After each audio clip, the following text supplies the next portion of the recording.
difficult it is to, in an elected position, to actually accomplish decisions that benefit Black children and families. It is not easy by any stretch of the imagination. And the National Black Child Development Institute used to have the saying, who, if not us, will be responsible?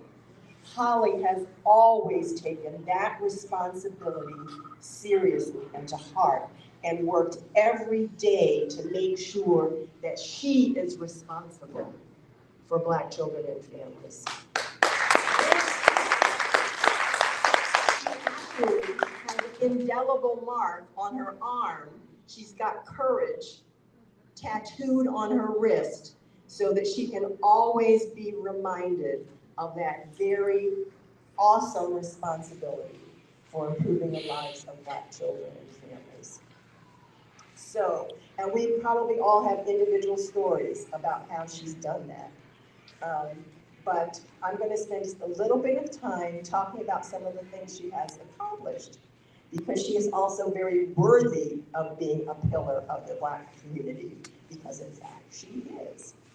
And many of you already, I know in this audience, probably 95% of you have worked with Holly at some point in time. So if you have worked or know Holly in some capacity, please raise your hand.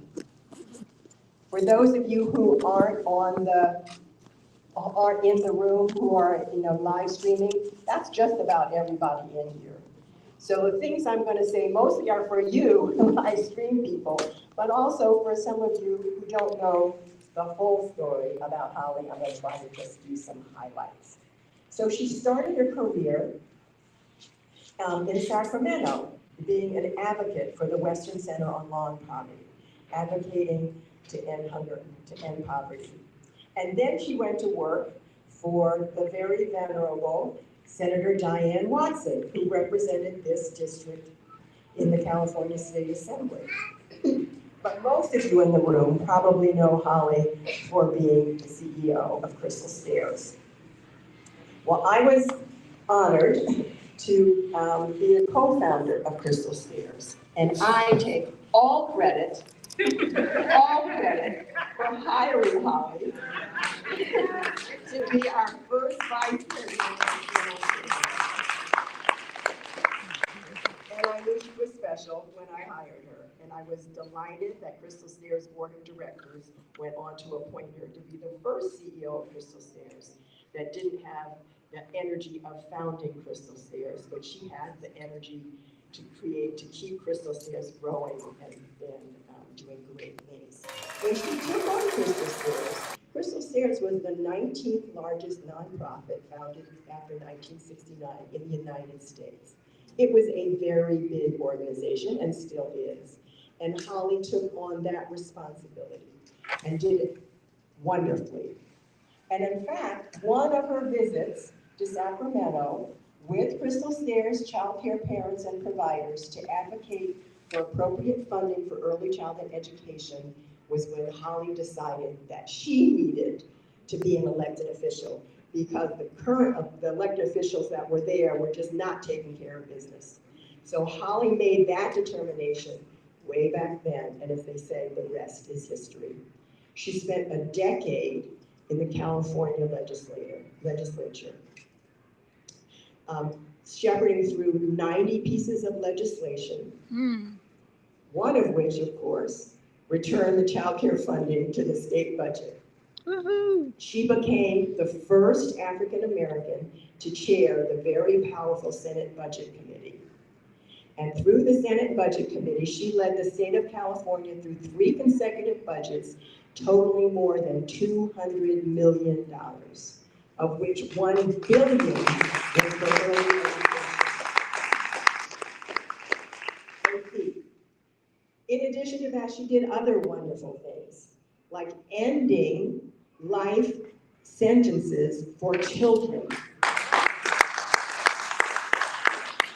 as well as making sure that babies that were born while their parents were receiving California assistance, CalWORKs, got support that they needed.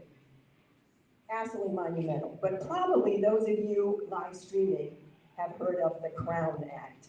Yes. Well, the Crown Act was started by Holly and made California the first state in the nation to outlaw discrimination based on the texture and style of hair. Yeah. Oh, no rumor. So, needless to say, Holly did a great job at the state level and moved on in 2020 to be a supervisor for Los Angeles County. She's already up for re-election. It's hard to believe, but already she has done so much at the county level. It's amazing. And I think probably the most important thing about what she's done at the county level is to make sure that the priority of the county is to end poverty. That is amazing. LA County is so big, its budget, anybody want to guess the size of the budget? Not those of you who know already. But the size of LA County's budget is $43 billion. $43 billion. And under the leadership of Holly, they have made sure that ending poverty is a major priority. Also, what she did was to create an equity template so that the money has to get spent according to an equity template, which is amazing. I mean, it is really putting in action what we all need and putting in action what she learned through a task force, which I can't even remember the name of, but something about studying discrimination. Oh, racial justice learning exchange. The racial justice learning exchange, which is amazing. Because LA County, with its $43 billion, if it were a country, would be the economy of LA County. If it were a country, would be the 9th largest economy in the world. So we have this woman who is one of 5 women who is making sure that that economy benefits children and families, Black children and families. And that is something that is truly amazing.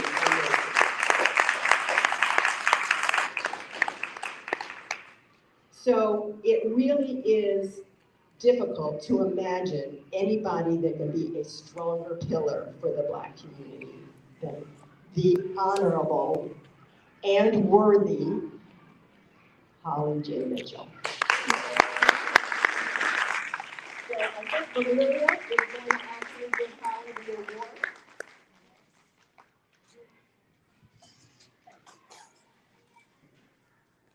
Do I have to follow her?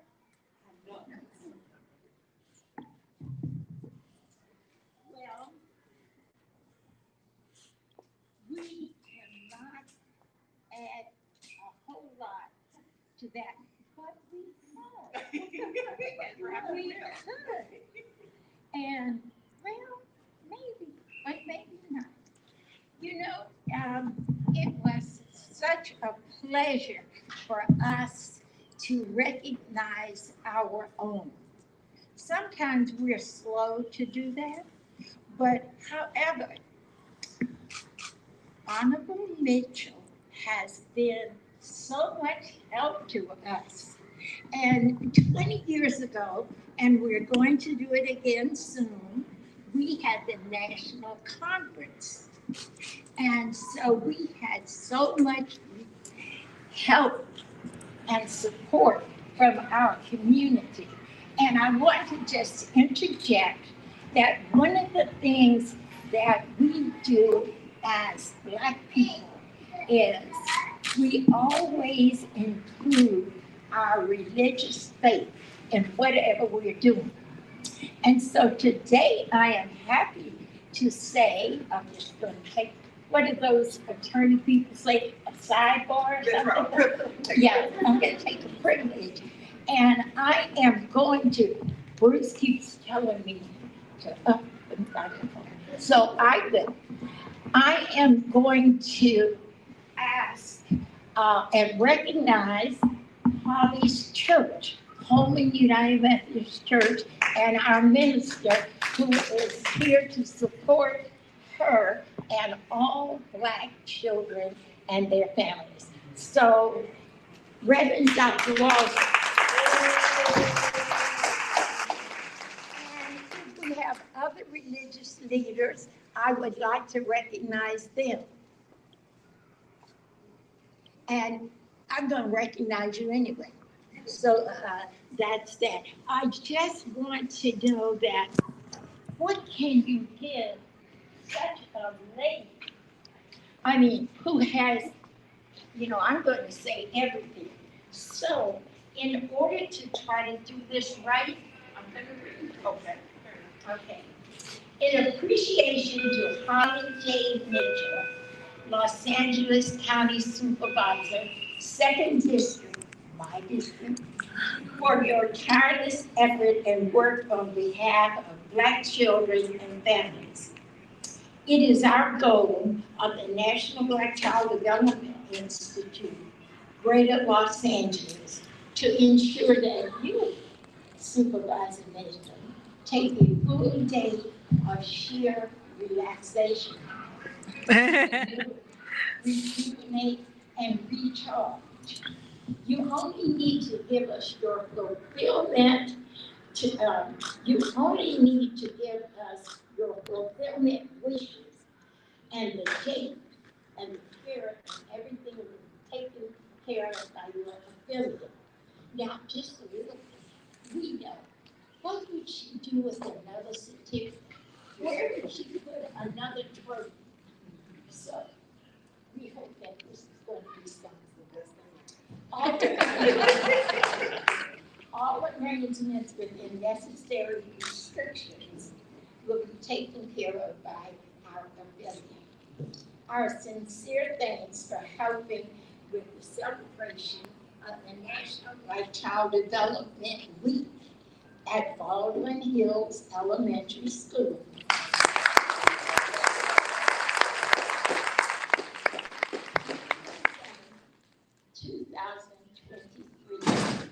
And I'm going to thank you so much. I want to thank our host school for being so gracious.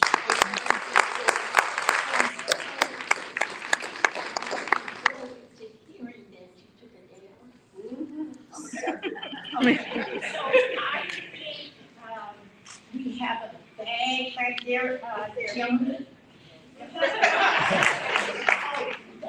I was gonna try to do this thing like they do on, what is that? Come on down, it's too late, I'm sorry.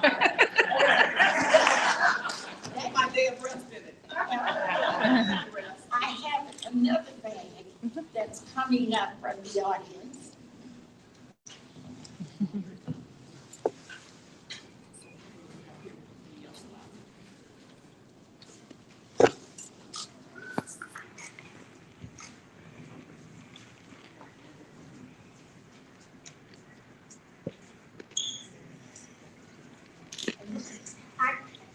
So we hope that you enjoy that. You know that you thank you very much. Valeria, everyone, thank you. From the bottom of my heart. Give the relaunch of the National Black Child Development Institute a big round of applause, please. I am glad to see so many of you here, representatives from LA, USD, Compton School Board. I'm glad that you all are here. Let me start by saying,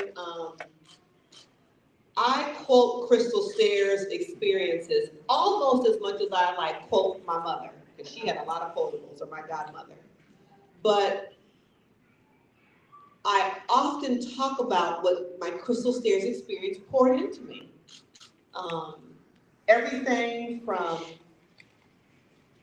really learning how to be a leader. I think people assume leadership is innate. People don't study the art of leadership. And Crystal Stairs gave me space and exposure and examples of the important practice of studying the art of leadership.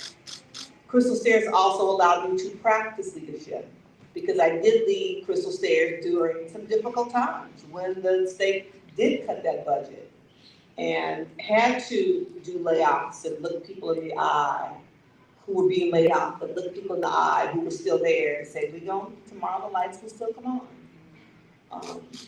To keep the doors open and to keep focus on providing services to our families and children and the child care provider community.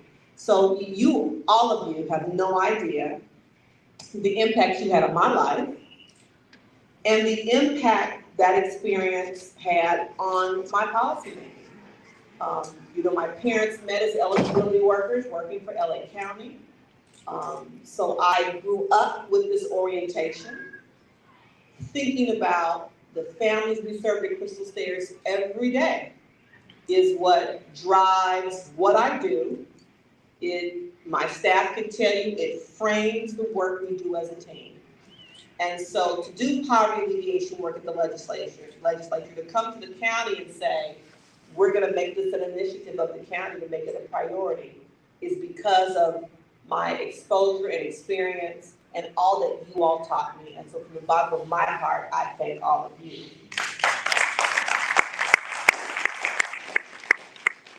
Kathy Tate told me to go to an NBCDI conference. If the LA conference was 20 years ago, the New Orleans conference may have been 21 years ago. Because Ryan was 2, that makes sense, and Ryan will be 23 this year. Ryan went with me. And at that conference, I heard a presentation about language attainment and the role poverty plays on brain development, and saw the research that had been done here in LA County, and the impact of poverty on a child's brain.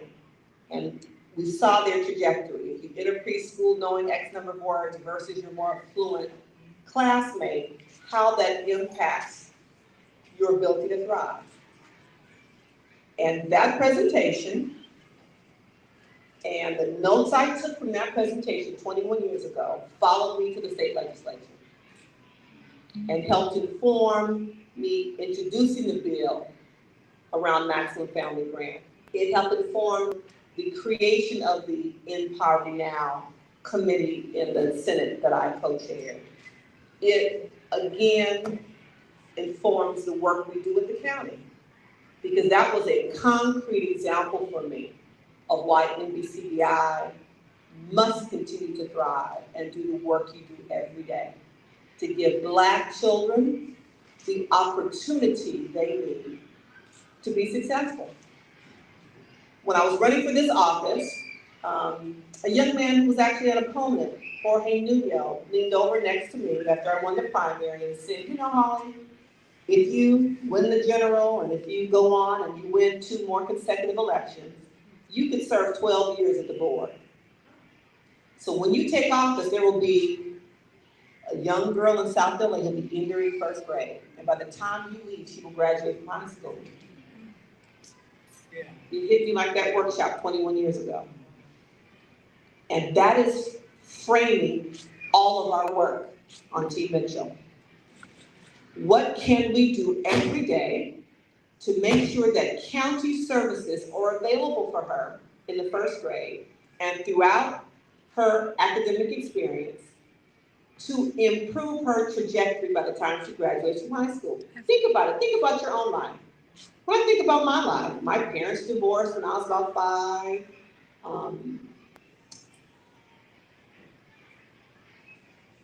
Had wonderful school experiences at 42nd Street and at Audubon, had teachers and counselors who poured into me, lived in stable, affordable housing in a community that embraced me and saw me and supported me, had county libraries and county parks and summer programs that were available to me.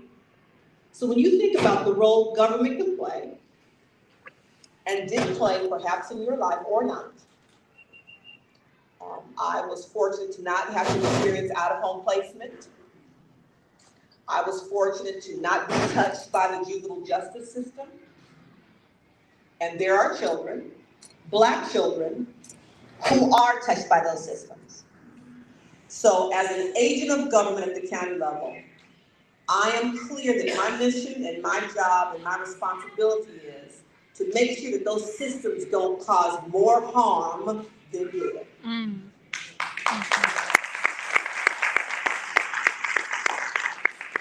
if by chance that first grader in 2020 is touched by those systems, how do we use the resources that government has to improve her experience? How do we not lose our Black girls in foster care or to sexual exploitation? How do we make sure our amazing county libraries are available and open and providing the kind of resources and services that will help her? So for us to open a brand new library in the midst of COVID in the Florence Firestone unincorporated community of the 2nd District, a $7 million investment when there was no money in the budget to make it happen. The Crystal Stairs taught me how to make a way when they say there's no money in the budget. How to create the Breathe program, the largest in the country, where we're trusting people, as the parents at Crystal Stairs taught me. Those parents at Crystal Stairs wanted nothing more or less for their child than I wanted for mine at that time. So the Breathe program, following on the heels of Dr. King's poverty alleviation campaign, to create unencumbered, like government likes to do, cash flow for families who are struggling, and to trust that they will know what's best for their family with an additional $1,000 a month over 3 years. The Guaranteed Basic Income Program. It's a model going on in cities across the country. LA County has the largest. I'm very proud of that work. That's based on understanding the role that all of you play in improving the lives of very young children, and the role our collective work in relaunching BCDI will do on behalf of Black children. So please know that I continue to count on you to help me do what I do. April and I were talking about yesterday's board meeting walking in here, and I try to tell people, Martha, that I am from Leimert Park. And if you push me, I can resort back to my Leimert Park upbringing. And you know, you all should know, and you all should show up sometime to see what happens in local government. I know people who are here on the school board. School board meetings are rough. We saw the big protest yesterday with there. Local government is a whole new thing compared to the state legislature. I have never been called out of my name so many times in the last 3 years than I have in almost 60 years of living. And I have never been told so many times what I am not doing for Black people, more times than I have in these past 3 years. So you all should show up, because when you don't, that gives the people who have a different kind of perspective, I think, than many of us in this room, complete license to say and appear to be the only ones with an opinion and a perspective. So I invite you to come down on Tuesdays, 9:30, or to tune in online to see your county government at work. Because those are your resources that we're allocating, and I am a public servant, and you have to know what I'm doing in order to hold me accountable. So I hope that you will come and show up. Let me say that I will be there for NBCDI based on the impact NBCDI had on me 21 plus years ago. And please know that it's that spirit that I carry with me, not only to the board meeting, but to every city and unincorporated community in the 2nd District that I go, doing my best every day to represent you with honor, with distinction, and with cultural pride. Thank you. To my Crystal Stairs family, it's great to see everyone. I appreciate you coming out, Pastor. Thank you for coming out, because I know there are 500 other places you could be right now, so thank you. But I know when Valeria calls, you have to show up like I do, right? That's how it works. To Shelley, thank you so much for stepping up to leadership. Because, you know,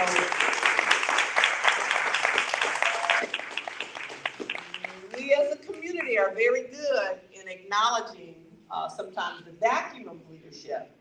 But when someone steps up and exhibits the courage to step into leadership, we have a responsibility to support them.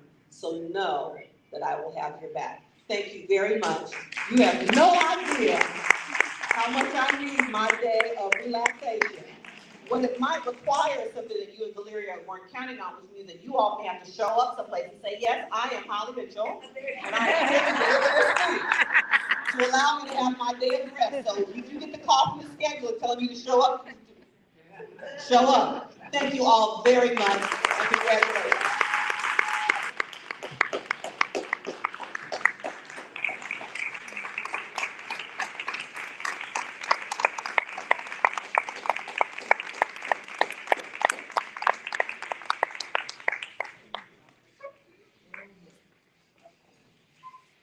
Okay, we're back.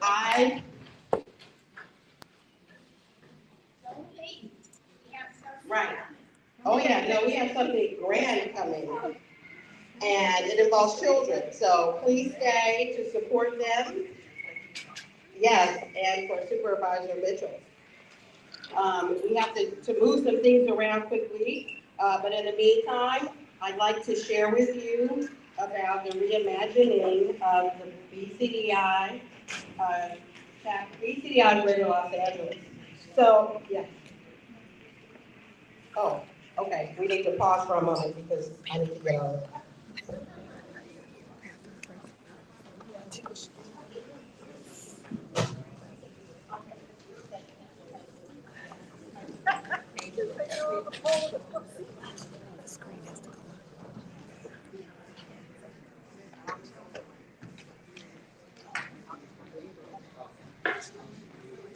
Shelley.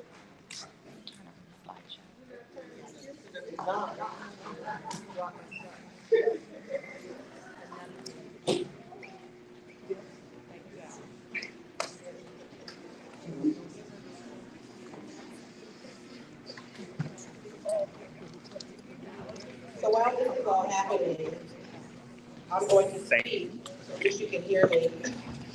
Let's talk about the reimagining of the